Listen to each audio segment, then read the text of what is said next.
Good morning. Absolutely gorgeous, gorgeous day. I'd say I wish I didn't have to go to work on a gorgeous day like that, but like this. But there's a chance that I just stay inside, and watch movies, and play video games. I feel like no. I feel like, well, what am I gonna do? Run out in my backyard and play? What am I gonna do? If I ran out in my backyard, I'd start doing chores. It's a problem.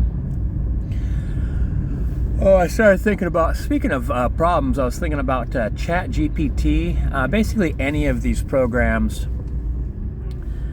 that could scour the internet and then come up with an answer for something.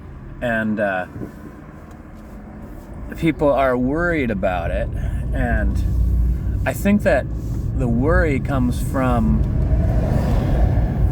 let me roll that up, that it's going to work well enough that it's just going to be used for everything. So imagine basically have you ever worked in a company that had like in construction, for instance, or the train industry. Now these are industries that have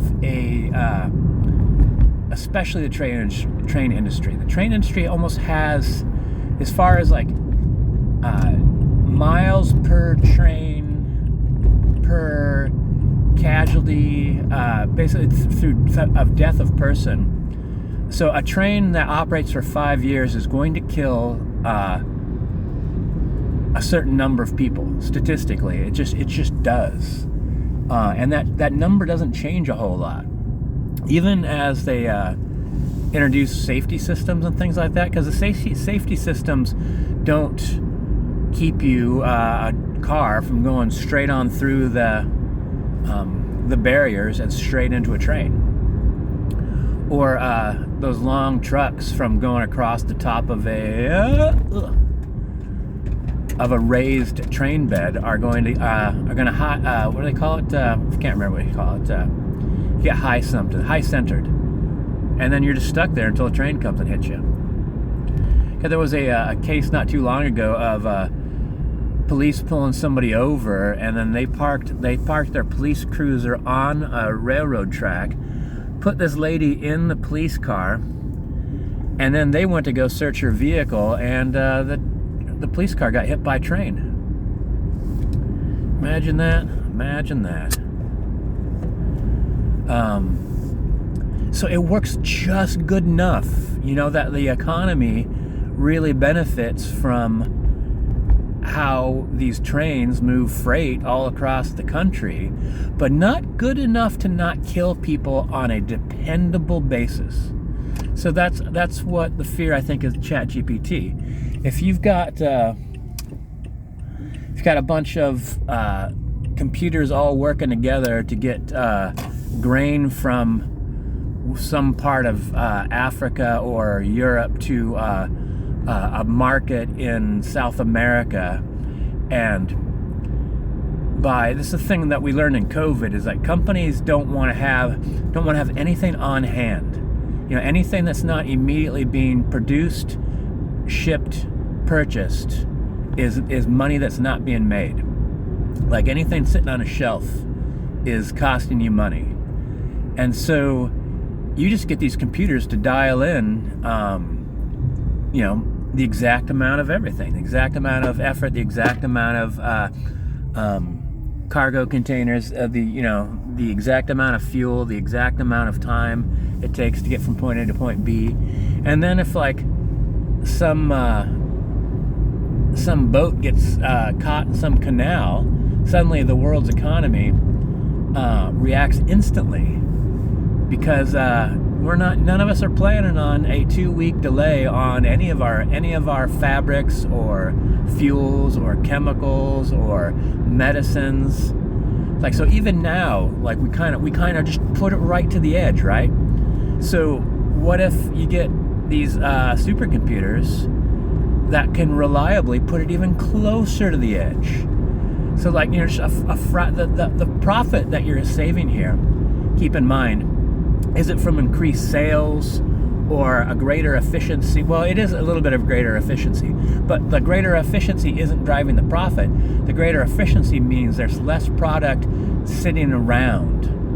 Less product sitting on the loading dock, less product caught up in the shipping process, not actually in a warehouse or in storage or in grain silos or wherever you keep whatever. And then it'll be used for everything else too. It's like, how sometimes how unfeeling corporations can be. Like your dad's only brother passes away, and your dad is going through like a really hard time, and you want to go be with him, so you want to go get bereavement leave, and your company's like, no. It's like they're like, I'm like, well, I need to go spend time with my dad. He's not doing good. Can I just get off now and just use up my vacation time? And they're like, no. So like that's the man's inhumanity to man.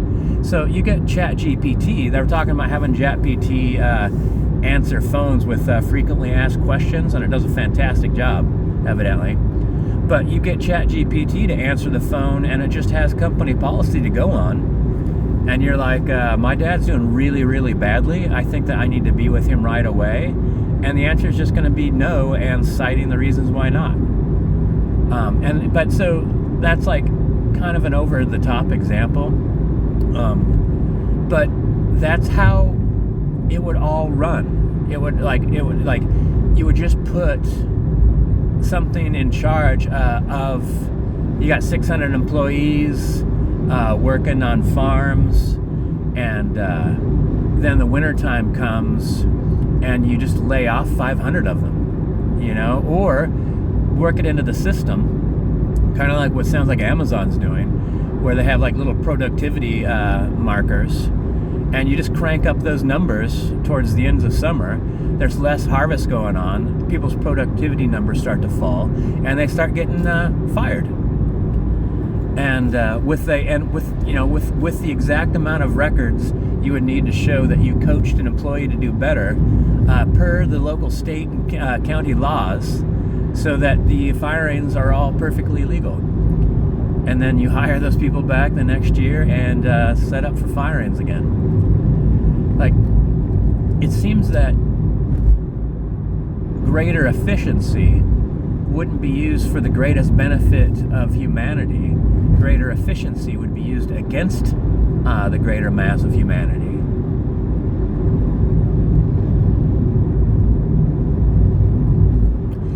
Not that there isn't a lot of good things to say about it, but like, setting aside the good things that you can say about it, you're looking at a whole world of possibilities of negative outcomes.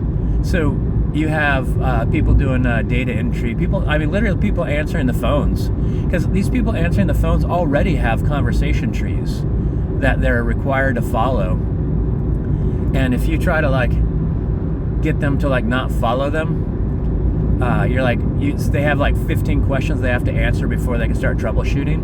And you can say, oh, listen, I just called a little while ago. We did those 15 questions.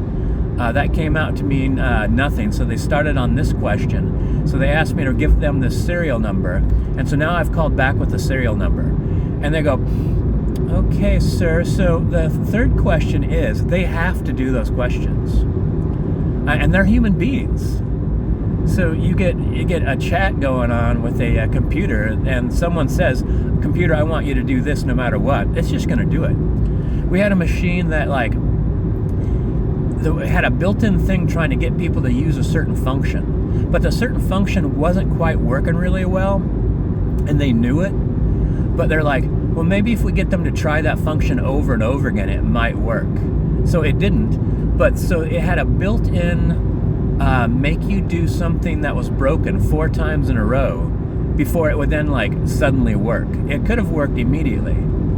But there's not even an option of like, hey, I tried that, it won't work. They're like, try it 3 more times. And that's just it. There's no debate, no other options other than to not use the service. And if all these services start getting connected, because they work, like the GPS, like like everyone's using GPS to get around. And this one guy I was reading his post on Reddit, like GPS counts he has a through driveway that he himself installed on his property. Somehow that's been identified, because he said, like, it's like for years no one comes on my property except for me. And then I started having UPS deliver, and they would come in one entrance and leave out the exit, and all of a sudden it's almost like the app itself is updated that that's a road just because a bunch of trucks used it, and now it's on the map. Now it's on the GPS system. So, and then that's the difference between, you know, what's legal and what's right, you know, or what's legal and what's customary. You know, like there was like a guy complaining he had a what would you call it?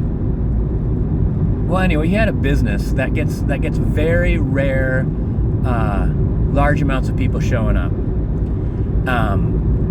And when that happens, like, he would really he lets his neighbors know. He's like, this Saturday there's going to be an event. The events are really rare, and so all the neighbors try to clear that area off the street for him, so people coming can park as close as they can to this person's business.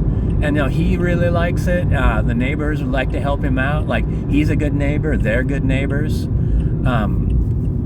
A computer's just gonna say, well, like people have like self-driving cars or cabs, self-driving cabs that the computer could just park wherever they want. It's gonna park where it's legal to park, and it's not going to matter if that's going to interfere with your business or not, because it's not the law. So, I mean, every time I think of like, oh yeah, but this would be good, I just think like it would have to, of all the negatives that take place, it would have to wipe out those negatives for the vast majority of humanity. But the vast majority of humanity is not going to be using ChatGPT on a regular basis, on an hour-to-hour basis. You know, big multinational corporations and counties, like government, is going to be using it. And you know, once the government, once these corporations start using it, that's just going to be it. It's like when car companies wanted to fight going on the credit card system. You know, like raising up your car prices and then offering credit cards, and then the credit card companies would give you, you know, a bonus. The companies that agreed to that started making more money, which allowed them to make more cars, which allowed them to get better than the people who didn't get on board right away. So, yeah.